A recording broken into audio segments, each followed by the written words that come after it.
आज की वीडियो में हम सोशल मीडिया पर वायरल होने वाले सबसे हैरान कुन और दिलचस्प मौजू पर बात करेंगे। क्या वाकई दो समुंदर आपस में नहीं मिलते? क्या उनके दरमियान कोई दीवार होती है? और सबसे अहम सवाल, क्या ये सिर्फ साइंस है या कुरान ने भी इसकी हकीकत को बयान किया है? आज की इस वीडियो में हम इस पूरे मौजू को बहुत आसान ज़ुबान में समझेंगे कि साइंसी नुक्ता नज़र से क्या है और कुरान पाक की रोशनी में क्या है। तो वीडियो को आखिर तक ज़रूर देखिएगा, क्योंकि आखिर में हम एक बहुत अहम नतीजा भी निकालेंगे। तो पार्ट 1 जो है, सबसे पहले हम पार्ट 1 को देख लेते हैं। पार्ट 1 क्या है कि कॉमन मिसकॉन्सेप्शंस।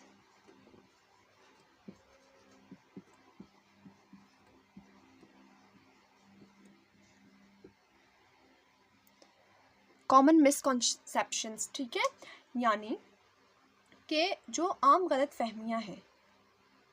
तो सबसे पहले एक बात समझ लें कि लोग कहते हैं कि दो समुंदर कभी भी आपस में नहीं मिलते, ठीक है। तो ये बात लफ्ज़ी तौर पर मुकम्मल दुरुस्त नहीं है। असल हकीकत ये है कि समंदर एक दूसरे से मिलते हैं, लेकिन इनके पानी की खुसूसियात मुख्तलिफ होने की वजह से ये फ़ौरन मिक्स नहीं होते, ठीक है। इनकी क्या होती हैं? डिफरेंट प्रॉपर्टीज़, जिसकी वजह से ये आपस में मिक्स नहीं होते। तो अब इससे क्या साबित होता है कि इनके दरमियान में कोई भी नेचुरल दीवार नहीं है या कोई भी नेचुरल बैरियर नहीं है जो इनको सेपरेट करता है, ठीक है। या कोई भी ट्रांजिशन या कोई भी जो है वो बाउंड्री नहीं होती इनके दरमियान में। ना कोई इनके दरमियान में ट्रांजिशन है और ना ही इनके दरमियान में कोई बाउंड्री है, ठीक है। जो मेन रीज़न है जिसकी वजह से ये आपस में मिक्स नहीं होते, वो क्या है कि इनकी डिफरेंट प्रॉपर्टीज़ होती हैं। अब हम मूव ऑन करते हैं जनाब पार्ट 2 की तरफ। तो अब हम आ जाते हैं पार्ट 2 की तरफ। पार्ट 2 क्या है आपके पास? Scientific explanations.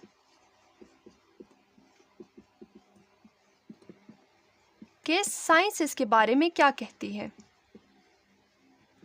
साइंस जो है वो डिफरेंट हमारे पास जो है वो कंडीशंस पेश करती है, डिफरेंट रीजंस देती है जिनकी वजह से ये आपस में मिक्स नहीं होते। फर्स्ट वन क्या आ जाता है आपके पास? सैलिनिटी। अब सैलिनिटी क्या है? नमकियात। अब हर पानी के अंदर अपनी अपनी नमकियात की मिकदार होती है। फॉर एग्ज़ाम्पल जो आपके पास आ जाता है अटलांटिक ओशन, अटलांटिक ओशन की सैलिनिटी जो है वो ज़्यादा है, ठीक है। अटलांटिक ओशन की सैलिनिटी ज़्यादा है और इसके मुकाबले में जो कोस्टल सीज़ हैं उनकी सैलिनिटी क्या है? कम है, ठीक है। तो जब दो डिफरेंट सैलिनिटीज़ वाले पानी आपस में मिलते हैं तो वो फ़ौरन से मिक्स नहीं होते, ठीक है। अच्छा, नेक्स्ट हम पार्ट 2 देखते हैं, डेंसिटी। अब डेंसिटी क्या होती है? कसाफत। कसाफत मीन्स के भारीपन, ठीक है। अब डिफरेंट वाटर्स की डिफरेंट डेंसिटी होती है। अब जिन जगहों पे पानी की सैलिनिटी ज़्यादा होती है तो वहाँ पर पानी की डेंसिटी भी ज़्यादा होती है, और इसी तरह जहाँ पर सैलिनिटी कम होती है वहाँ पर डेंसिटी भी कम होती है, ठीक है। अब जो हमारे पास ज़्यादा डेंसिटी वाला पानी होता है वो भारी होता है, ठीक है, और भारी पानी जो है वो नीचे ही रहता है। और जो कम डेंसिटी वाला पानी होता है, जो कम सैलिनिटी वाला पानी होता है, वो हल्का होता है और वो ऊपर आ जाता है, ठीक है। इसलिए दोनों पानी एक साथ होते हुए भी डेंसिटी और सैलिनिटी के डिफरेंस की वजह से फ़ौरन आपस में मिक्सअप नहीं होते। नेक्स्ट जो थर्ड पॉसिबिलिटी है वो आ जाती है आपके पास टेम्परेचर की, ठीक है। अब टेम्परेचर क्या है कि जो गर्म पानी होता है, ठीक है, जो हॉट वाटर होता है वो होता है हल्का, ठीक है, वो क्या होता है, लाइट होता है। और जो कोल्ड वाटर होता है वो हैवी होता है। वो क्या होता है, हैवी होता है, भारी होता है। ठीक है, सो पानी का ठंडा होना और गर्म होना ये पानी की रफ्तार को जो है वो चेंज करती है। इट मीन्स कि जो हॉट वाटर है उसकी स्पीड कुछ और होगी, जो कोल्ड वाटर है उसकी स्पीड कुछ और होगी। ठीक है, तो जो हॉट वाटर है उसकी स्पीड जो है वो ज़्यादा होती है। ठीक है, उसकी स्पीड ज़्यादा होती है, और जो कोल्ड वाटर है उसकी स्पीड इतनी ज़्यादा नहीं होती। सो स्पीड के डिफरेंस की वजह से और टेम्परेचर के डिफरेंस की वजह से दो पानी जो है वो कभी भी आपस में मिक्स नहीं होते। ठीक है, नेक्स्ट हमारे पास जो आ जाता है वो आ जाता है करंट्स। जो फोर्थ पॉसिबिलिटी है वो आपके पास आ जाती है करंट्स। अब करंट्स क्या होती हैं, लहरें, पानी की लहरें। ठीक है, सो अब हम देखते हैं कि करंट्स का क्या इफ़ेक्ट होता है। अब ओशन जो करंट्स होते हैं वो डायरेक्शन में भी डिफरेंट होते हैं। ठीक है, जो ओशियनिक करंट्स होते हैं उनकी डायरेक्शन जो है वो कंप्लीटली डिफरेंट होती है। ये भी एक पॉसिबल रीज़न है कि जो दो सीज हैं उनका पानी आपस में मिक्सअप नहीं होता। ठीक है, उसके बाद जी फिफ्थ पॉसिबिलिटी आपके पास आ जाती है हेलोक्लाइन लेयर या फिर पिक्नोक्लाइन लेयर। ठीक है, अब हेलोक्लाइन लेयर क्या होती है, हेलोक्लाइन वो जगह होती है जहाँ पर डेंसिटी चेंज हो। हेलोक्लाइन लेयर वो जगह होती है जहाँ पे क्या चेंज हो, डेंसिटी चेंज हो। नहीं सॉरी, हेलोक्लाइन में जो है वो आपकी सैलिनिटी चेंज होगी। ठीक है,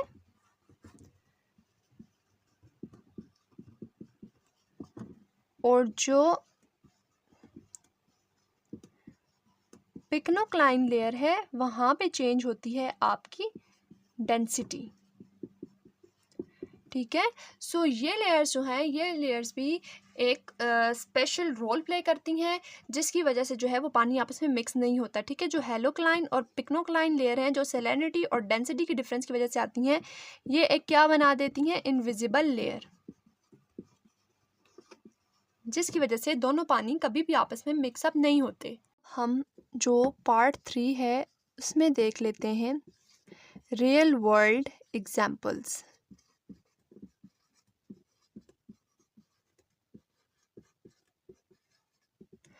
तो सबसे पहले जो एग्जाम्पल है वो आ जाती है अटलांटिक ओशन।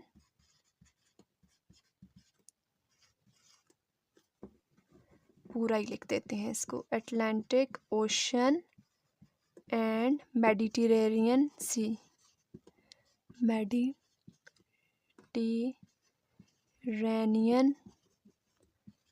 सी।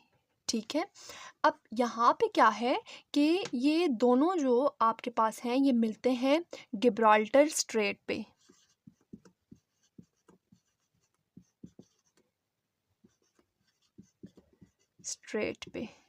ठीक है, अब यहाँ पे जो है वो दोनों पानियों का कलर डिफरेंस प्लस इनका डेंसिटी डिफरेंस कंप्लीटली देखा जा सकता है। नेक्स्ट आपके पास आ जाती है रिवर और सी का मिलना। ठीक है, सेकंड एग्जांपल है रिवर एंड सी, कि जहाँ पे दरिया और समुंदर का पानी मिलते हैं। जब दरिया समुंदर में गिरता है तो दरिया का पानी फ्रेश होता है। ठीक है, और जो समुंदर का पानी होता है वो सॉल्टी होता है। रिवर वाटर क्या होता है, फ्रेश, और सी वाटर क्या होता है आपके पास, सॉल्टी। ठीक है, अब ये क्या है कि इनकी सैलिनिटी डिफरेंट है ना। अब जो सी है उसमें उसकी सैलिनिटी जो है वो ज़्यादा है और रिवर वाले वाटर की सैलिनिटी कम है। सैलिनिटी डिफरेंस होने की वजह से दोनों कुछ डिस्टेंस तक सेपरेट लेयर्स में चलते हैं। ठीक है, थर्ड वन जो आपके पास एग्जाम्पल आ जाती है वो आ जाती है अमेज़न रिवर माउथ।